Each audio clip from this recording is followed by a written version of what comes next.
JJ Redick talks about the challenges of getting the big three on the same page and rolling at the same time. Is he any closer to figuring out the riddle? That's next.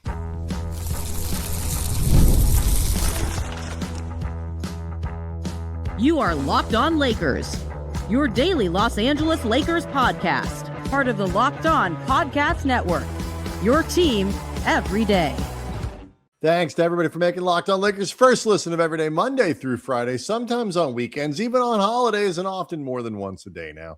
No matter where you get your podcasts. Could be Spotify, it could be Apple, you could be one of the 37,000 plus subscribers to Locked On Lakers on YouTube. No matter how you're doing it, you're helping make the Locked On Podcast Network the number one sports podcast network in this or any other known universe. I'm Brian Kamenetsky. That's Andy Kamenetsky. We have covered the Lakers for nearly 20 years with ESPN, the LA Times, the Athletic.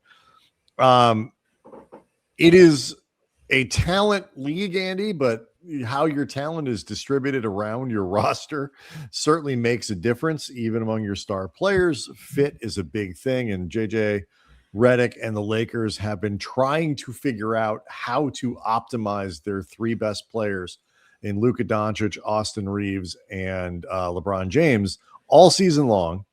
The returns have not been great with those three up until the last few games when things seem to maybe be turning a little bit. But JJ, before the game against New Orleans, talked in pretty good detail about kind of the challenge of it and how to figure out just the best way to make this work. Yeah, here's what JJ had to say, quote, "I think the bigger challenge is when they're all on the court together because they all want the basketball. And the reality is, in some cases, people have to sacrifice. The other two guys also have to sacrifice when they're out there with those three guys. LeBron, his usage is low for his career. When Austin has been out there, LeBron's usage is a little less than it has been throughout the season. But in terms of that threesome and just the team overall, I was just looking at some stuff. Since we started playing zone, our defense has significantly improved, and we're still around a top 10 offense since the Dallas game, the last 7. 3 of those games, the world ended, apparently, talking about the reaction to some of the losses. Continuing JJ's quote, and we're still a top 10 offense, top 10 defense, which is kind of what our goal was coming out of the All-Star break. We're just going to keep pushing until we have it. There's no other choice. We'll keep tweaking stuff. We're going to tweak a little bit tonight. This was ahead of the Pelicans game. So we get Austin a little more run with LeBron, and we'll just keep doing it. It's interesting. The numbers with the three of them together, Luka, LeBron, and Austin, you mentioned the turns have been a little bit better of late. So have the numbers, the data, whatever. It is always, though, important to recognize the caveat of those numbers will get much better in no small part because of the results against the Warriors and the Kings, where they kicked the bleep out of 2 bad teams. No question. And, Denver on Thursday is going to give a bit more of an indication. The next week you've got game against the Timberwolves. Like you've got more legitimate contests coming up, more legitimate challenges coming up. Hopefully, though, after more time and more reps, you start actually getting some faith that, no, really, it's not purely about facing a lousy opponent. It's starting to get legitimately better. Well, if you look at so the individual data for those guys for the 7 games since the All-Star break, all 3 of your big three are well into positive numbers. Yes. Granted, again, this is in terms of net rating. It matters that they've played bad teams. That all of this, all the stuff you mentioned before, makes a difference. But just to have that is a nice change, just because it hasn't always been that way. Now I'm looking at the numbers for the 3 of them, LeBron, Luka, and Austin, and since the All-Star break over those 7 games, it's closer to flat. And that actually, know what, I'm making a mistake there. This is now for the season. It is for them together. It's basically flat. So that is an improvement over where it had been earlier in the season. So like baby steps. And It is tricky though, because JJ alluded to LeBron's usage going down. We talked about Austin, who did not shoot the ball well on Tuesday. Generally speaking, needs to produce more offensively. Has been in a bit of a slump. Certainly inside the arc. Outside the arc, he's actually shooting really well, and that's something before we go I want to get into because I think it matters. But around the rim, in the lane, the middies, stuff like that, Austin has really been struggling. Right, and that didn't get better on Tuesday, but broadly speaking, there just aren't enough opportunities for all three of them when they're on the floor together to kind of be their most natural selves, and Luka is going to ultimately dictate a lot of what that looks like. Plus, if you're trying to figure it out, like Austin, while he may be better on ball, he really prefers to be on ball, I think operates quite well, is the moves better than the other guys. Like JJ talked about that before the game as well on Tuesday, that like Austin is one of their better movers on the team. And LeBron is sort of a sneaky, smart back cutter and things like that, and reads the floor. I don't know if anything with LeBron's smart is sneaky. I think That's been pretty true. well. I think it's been pretty well established. Think about it, because you're so used to him having the ball that it's easy to overlook that he moves quite well. I just consider LeBron's on-court intelligence to be pretty damn loud. Yeah, and Luka is not, a guy who runs and back cuts and all these other things. This is not what he's doing. So figuring all that out, Austin does end up with less, and I think has to make the biggest changes in what he's doing.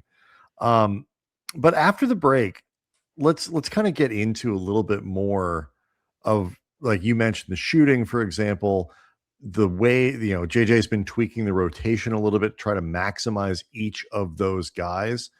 How long you think it'll take for them to kind of land on the thing that works over these last 20 plus games. These are like the assignments that the Lakers have. So we'll see how it's going next. Locked on Lakers is brought to you by TurboTax. It's tax time, but for a lot of us, the old way of doing taxes is a lot. Trying to book an appointment that's not the most convenient, sitting in a waiting room with a stack of papers, emailing back and forth, wondering if they really understand your situation. But this year, you're getting a major upgrade. Intuit TurboTax now has in-person locations nationwide. You can meet face-to-face with a real tax expert, and your documents get uploaded straight to your TurboTax app on the spot. And just like that, you're done. Your TurboTax expert works to get you every dollar you deserve while you get real-time notifications as you go about your day. It's the relief of walking in and meeting a real person and walking out knowing your taxes are being handled right. Head to turbotax.com/local to find a store near you and book your appointment. Locked on Lakers also brought to you by Game Time. There's nothing like being in an NBA arena, the crowd, the energy in the moment. Getting tickets, though, that part has not always been so simple. That's why Game Time has become the go-to app for scoring tickets fast without the hassle. Puts the advantage back where it belongs with you, the fan. In our house, we use Game Time a lot for soccer tickets. We'll go see LAFC. We'll go see Galaxy. We'll go see Angel City. And we like to do these things day of, because not only can you score some really good deals, which, by the way, I get to see on Game Time. I know exactly how much I'm going to pay, no fees, but those last second deals often turn out really good. We can also see what the seats are going to look like. I know exactly, the kids get to see what the view is going to be. We can pick which side of the stadium, all that kind of stuff. So everybody enjoys it. Take the guesswork out of buying tickets, whether it's for soccer, obviously the NBA. With Game Time, download the Game Time app, create an account, use the code Locked On for $20 off your first purchase. That's code LOCKEDON for $20 off. Download the Game Time app today, and remember, it's gametime.co, not .com. I know I kind of fluffed the stat that I was looking for in the last segment. If you do break it down over the last 7 games, so in those first, it was sort of famously the first 152 minutes that the Big Three played together this year which was all the minutes that they had basically. Because of injuries and stuff, they were a minus 6,000 or whatever it was. In the 142 minutes since the All-Star break, the 7 games since the break, offensive rating 110, defensive rating 101, 110.7 technically, net rating 9.7. So a dramatic turnaround in terms of the on-court success. They have not won all 7 of those games. They're 4-3. It includes some losses, which is good. It helps kind of level out that sample size there. So in almost the same amount of minutes, Andy, since the break, the Big Three has performed quite well. First of all, just the fact that since the break, it's almost the same amount of minutes. Isn't that crazy?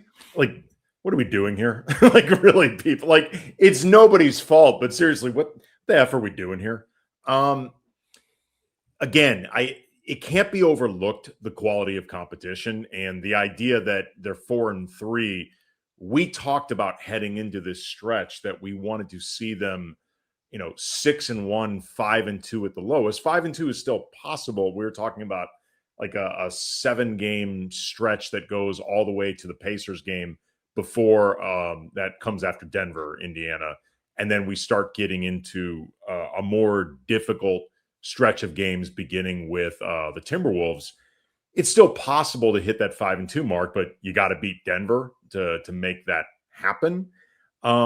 So the quality of competition has to be acknowledged, but there's at least one trend that I'm looking at that if it is sustainable, then all of a sudden there can be some things unlocked with Luka, Austin, and LeBron out there together to offset some of the redundancies and the comfort zones that all 3 of them have with the ball in their hands. In these 7 games, I don't know if the exact numbers are up to date, but what I'm seeing is Luka shooting 45% from behind the arc, Austin Reaves 42% from behind the arc, LeBron 37.5. All 3 of those are considerably higher than their season averages. If those numbers maintain reasonably well between now and when the playoffs begin, then I do think you can start seeing much more functionality and utility and cohesion when the 3 of them are out there together, because one of the problems that they've had is lack of variance between the 3 of them. And also when the 3 of them are out there, it's one fewer player to provide variance. If all 3 of them are shooting the way that they are and, can get set up more successfully for catch and shoot attempts or relocating, stuff like that, you do start to open up more options for the 3 of them together and more of a natural synergy. So that part of it is really huge. Yeah. And just LeBron especially, I think was due for something. If you don't believe that basically 23 years of basketball plus another 3 or 4 seasons worth of just playoff basketball has sapped his legs, there was bound to be some sort of positive regression, because he's just, even when LeBron wasn't a very good 3-point shooter, he was still better than 30%. And that's about where he was for a lot of the year. And so that kind of uptick is sort of expected. AR pushing above 40%. You like to see that with Luka, and there's that at least on paper kind of makes sense as well. And when everybody's getting better shot quality, you hope that the same holds true for Luka as well. I think too, it's important to note that 10 more games of this, and it's not going to be positive 9.7 in terms of the net rating. It's not going to be that good. But like another 10 games or so where the net rating and the results and the on-court stuff for those 3 guys together is strong. It helps put to bed both one of the big narratives. Well, how can you pick the Lakers to do well? How can the Lakers expect to beat anybody in the playoffs when their 3 best players can't even be on the court together? That maybe takes a back seat, which is nice.